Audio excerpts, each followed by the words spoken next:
Online class নিয়ে আবার উপস্থিত হয়েছি। আমি আপনাদের BEd second sem course 1.2.9 second হাফের শিক্ষক।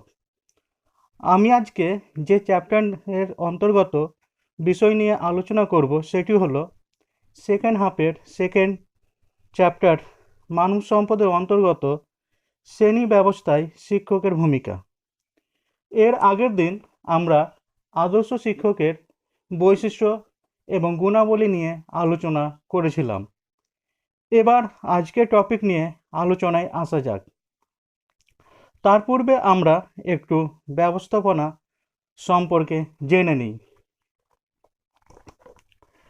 সার্থক উন্নত জীবনযাপনে মানুষ সর্বদাই তার লভ্য সম্পদকে দক্ষভাবে ব্যবহার করতে উদ্যোগ নেয়। এই উদ্যোগকে স্থূল অর্থে ব্যবস্থাপনা বলা যায়।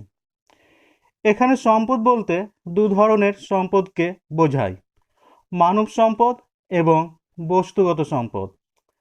কোনো প্রতিষ্ঠানের সঙ্গে যুক্ত মানব শক্তিকে মানব সম্পদ বলে, আর মানবসমূহ ব্যতীত অন্যান্য সম্পদ যথা বাড়ি, যন্ত্র, অর্থ ইত্যাদিকে বলে বস্তুগত সম্পদ।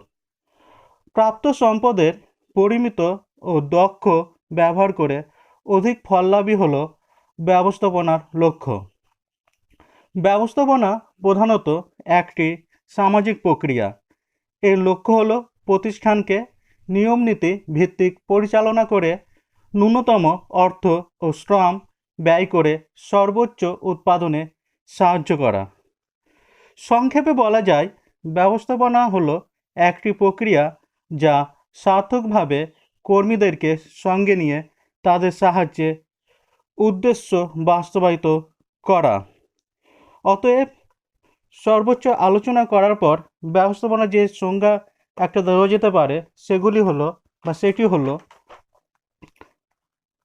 কোনো প্রতিষ্ঠানের অভ্যন্তরীণ পরিবেশ এমনভাবে সৃষ্টি ও রক্ষণাবেক্ষণ করা যাতে ব্যক্তিগণ দলবদ্ধভাবে দক্ষতার সাথে এবং কার্যকারিতার সাথে কর্ম সম্পাদন করতে পারে এবং দলীয় উদ্দেশ্যে পৌঁছাতে পারে। আবার অনেকে বলেছেন ব্যবস্থাপনা হলো বহু উদ্দেশ্য সাধনকারী এমন একটি যন্ত্র যা একটি কারবারকে পরিচালনা করে। এবার আমরা একটু শ্রেণী ব্যবস্থাপনায় শিক্ষকের ভূমিকা নিয়ে আলোচনা করব।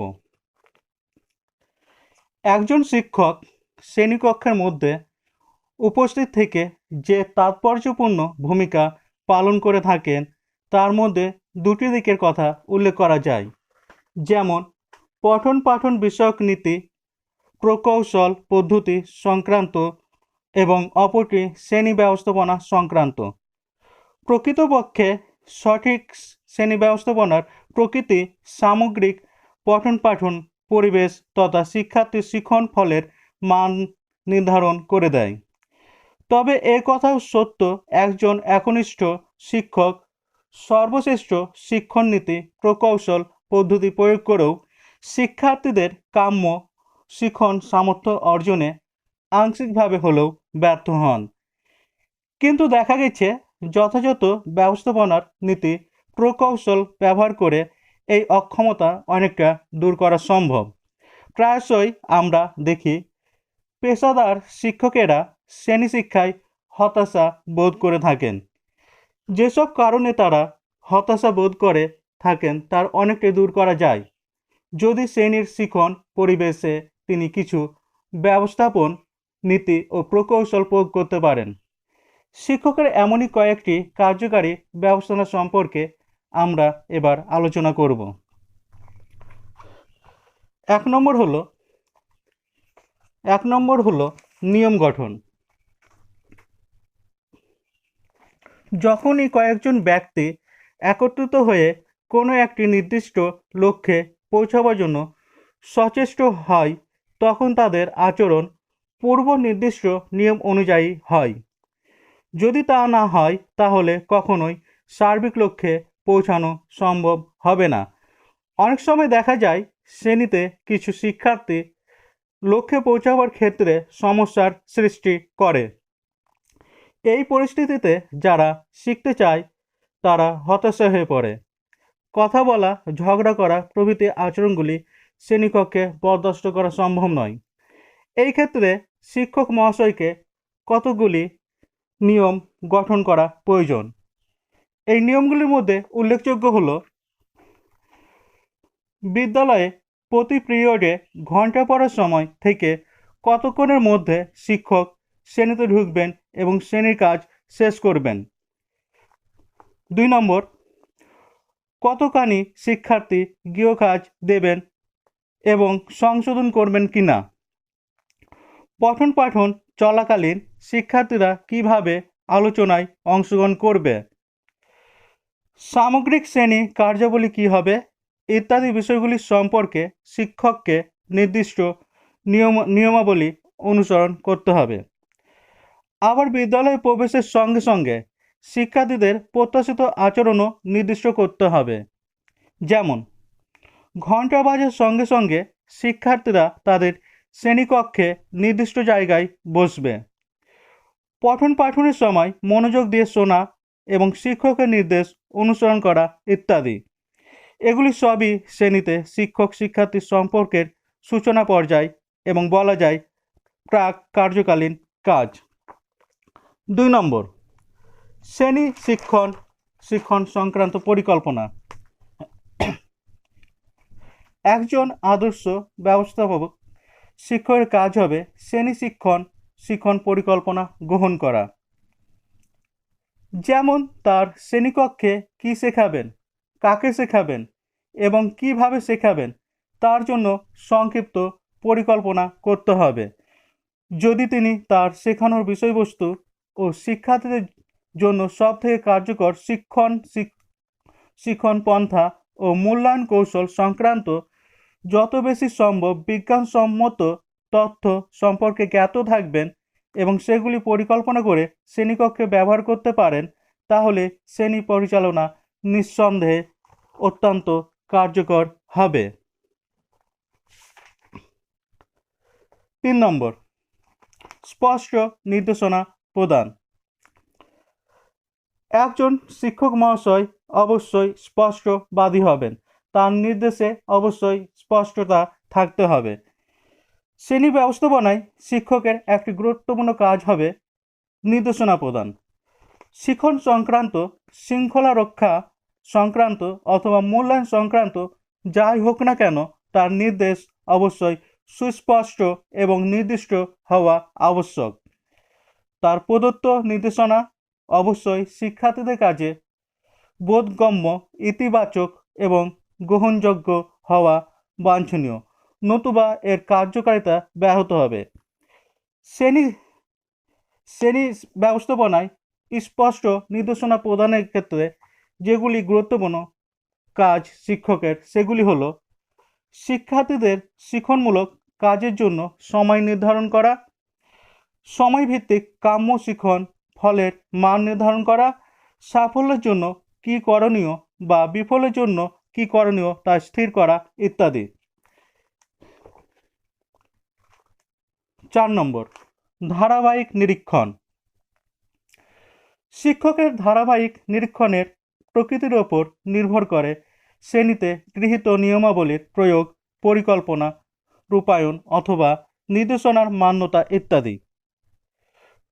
প্রকৃতপক্ষে শিক্ষার্থীর আচরণ ধারার কাঙ্ক্ষিত রূপদানের ক্ষেত্রে যথাযথ নিরীক্ষণ অন্যতম উদ্দীপক হিসেবে কাজ করে, যার ফলে শিক্ষণ প্রক্রিয়াটি মসৃণ হয়ে ওঠে। শিক্ষার্থীরা কাঙ্ক্ষিত শিক্ষণ ফলের লক্ষ্যে আরও বেশি পরিমাণে পৌঁছাতে পারে। এই নিরীক্ষণ প্রক্রিয়াটি পরিচালিত হয় 2টি মূল ধারায়, যেমন ভৌত পর্যবেক্ষণ এবং শিক্ষার্থীর আচরণ নিরীক্ষণ। এখানে ভৌত পর্যবেক্ষণ বলতে যা বোঝায় তা হলো শ্রেণীকক্ষে শিক্ষকের বসার জায়গা এমন স্থানে হওয়া উচিত যেখান থেকে প্রত্যেককে নজর রাখা যায়। দরকার হলে শ্রেণীকক্ষে সংগঠন ঠিকভাবে পুনর্বিন্যাস ঘটাতে পারেন। আর শিক্ষার্থীর আচরণ নিরীক্ষণ বলতে বোঝায় শ্রেণীকক্ষে শিক্ষকরা শ্রেণী শিক্ষণে সাধারণত যে কৌশলটি ব্যবহার করে থাকেন তা হলো প্রশ্ন। তবে নিরীক্ষণের জন্য প্রশ্নগুলি হবে উদ্দেশ্য ভিত্তিক, অর্থাৎ প্রত্যেক শিক্ষার্থীর আচরণধারার পরিবর্তনের গতিমুখ নির্ধারণ এবং যাতে সে কাম্য মানের দিকে অগ্রসর হতে পারে সেটা নিরীক্ষণ করা। সাধারণভাবে লক্ষ্য করা যায় স্বতঃস্ফূর্তভাবে শিক্ষার্থীরা শিক্ষকের প্রশ্নের উত্তর দিতে চায় না। সেক্ষেত্রে বিকল্প প্রশ্নের মাধ্যমে অন্তর্মুখী শিক্ষার্থীর প্রতিক্রিয়া জানার চেষ্টার দরকার, অন্যথায় নিরীক্ষণের উদ্দেশ্য পূরণ হবে না। উল্লেখযোগ্য বিষয় হলো যে নিরীক্ষণ ধারাবাহিকভাবে হওয়া উচিত, কারণ মাঝে মাঝে সংঘটিত হলে এর কার্যকারিতা কমে যাবে। 5 নম্বর, সমতা বিষয়ক। এখানে সমতা বিষয়ক বলতে শ্রেণীকক্ষের সমতাকে বোঝানো হয়েছে। শ্রেণীকক্ষের সমতা রক্ষা করাই হলো শিক্ষকের শ্রেণী ব্যবস্থাপনার একটি আদর্শগত বিষয়। শ্রেণীকক্ষে আমরা দেখতে পাই অনেক ধরনের লিঙ্গ, জাতি, উপজাতি, ধর্ম, বর্ণ, অর্থনীতি, সংস্কৃতি ইত্যাদির মধ্যে শিক্ষার্থীদের মধ্যে সচেতন বা অবচেতনভাবে বিভিন্ন ধরনের বৈষম্যমূলক আচরণ হতে পারে। কিন্তু একজন ব্যক্তি হিসেবে শিক্ষক শ্রেণীকক্ষে পক্ষপাতমূলক আচরণ করতে পারবেন না। শিক্ষকের পক্ষপাতিত্ব শিক্ষার্থীর মনে গভীর ছাপ ফেলে, যা তার শিখন পেশনা, মনোভাব, আগ্রহ ইত্যাদি সব কিছুকেই প্রভাবিত করে। আবার দেখা যায় শিক্ষক কয়েকজন মেধাবী শিক্ষার্থীদের মধ্যে পঠন পাঠন বিষয়ক ক্রিয়া প্রতিক্রিয়া সীমাবদ্ধ রাখেন। এটিও এক ধরনের পক্ষপাতিত্ব। পিছিয়ে পড়া শিক্ষার্থী অথবা সাধারণ মানের শিক্ষার্থীদের কথাও শ্রেণী শিক্ষণে ভাবতে হবে, তাদের প্রতি আন্তরিক হতে হবে। এক কথায় বিভিন্ন মানের শিক্ষার্থীদের নিয়ে গঠিত শ্রেণীকক্ষে প্রত্যেকের সামর্থ্যভিত্তিক উন্নতি ঘটানোই শ্রেণী ব্যবস্থাপনায় শিক্ষকের প্রধান কাজ। সক্রিয় শ্রবণ। সক্রিয় শ্রবণ বলতে এখানে বোঝানো হয়েছে যে শ্রেণীকক্ষে কতজন সক্রিয় আছে। যেমন একটা কোনো কিছু বোঝানোর ক্ষেত্রে দেখা উচিত যে সেই জিনিসটা শিক্ষার্থীরা ঠিক মতো বুঝছে কিনা, বা সেই জিনিসটা শিক্ষার্থীরা আগ্রহ দিয়ে বুঝছে কিনা। অপরদিকে শিক্ষক মহাশয়কেও শিক্ষার্থীদের আগ্রহ, মনোযোগ ইত্যাদিকে গুরুত্ব দিতে হবে এবং তাদের কথা ভালোভাবে শুনতে হবে। শিক্ষকের ইতিবাচক মানসিক অনুভূতি, শিক্ষার্থীরা কি বলতে চাইছে তা বোঝার আগ্রহ এবং শিক্ষকের সজাগ প্রতিক্রিয়া এবং কারণ যুক্তি দিয়ে বোঝানো ইত্যাদির মাধ্যমে শ্রেণী ব্যবস্থাপনা আরও উদ্দেশ্যমুখী ও কার্যকর হয়ে উঠতে পারে। শাস্তি ও পুরস্কার প্রদান। প্রাচীন কাল থেকে আমরা দেখতে পাই শিক্ষাক্ষেত্রে শাস্তি ও পুরস্কার প্রদান এই নীতি প্রচলিত আছে। আমরা কোনো খারাপ কাজ করলে বা অবাঞ্ছিত আচরণ করলে আমরা যেমন শাস্তি দিই, তেমন কোনো ভালো কাজ করলে আমরা তাকে পুরস্কৃত করি। শ্রেণীকক্ষে শিক্ষার্থীদের শৃঙ্খলা ভঙ্গের অপরাধে বা পঠন পাঠনে বিঘ্ন সৃষ্টি করার অপরাধে শাস্তি প্রদান একটি প্রচলিত পদ্ধতি। এই শাস্তি দৈহিক বা মানসিক হতে পারে। ইতিবাচক ব্যবস্থাপনায় দৈহিক শাস্তি সমর্থন করে না। অপরদিকে বিভিন্ন স্তরে মানসিক শাস্তি, যেমন টিফিনে অবসর না পাওয়া, শ্রেণীকক্ষে বসে পড়ার কিছু বিষয় তৈরি করার নির্দেশ দেওয়া ইত্যাদি অনেক বেশি কার্যকর। অপরপক্ষে উত্তম ব্যবস্থাপনা, যথাযথ ও প্রত্যাশিত আচরণ সম্পন্ন করার জন্য সর্বদা পুরস্কারের সাহায্য গ্রহণ করা উচিত। এই পুরস্কার বস্তুগত বা মানসিক হতে পারে।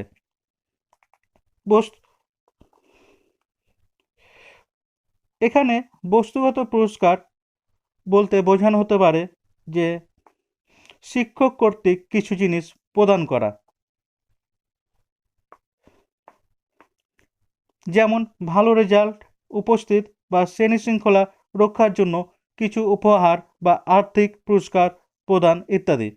আর মানসিক পুরস্কার বলতে বোঝানো হতে পারে বিভিন্ন ধরনের প্রশংসা, নোট বইতে ভালো মন্তব্য করা, কাছে ডেকে কোনো বিষয় বুঝিয়ে দেওয়া, উৎসাহ দেওয়া, ভালো কাজের জন্য স্বীকৃতি দেওয়া ইত্যাদি ইত্যাদি। পুরস্কারের বিনিময়ে শিক্ষার্থী বুঝতে পারে তাদের নিকট শিক্ষক কী ধরনের প্রত্যাশা আশা করেন এবং সেই প্রত্যাশা কিভাবে পূরণ করা যায় এবং তার জন্য কিভাবে চেষ্টা করা যায় ইত্যাদি। আজকে আমার আলোচ্য বিষয়টি এখানেই শেষ করলাম।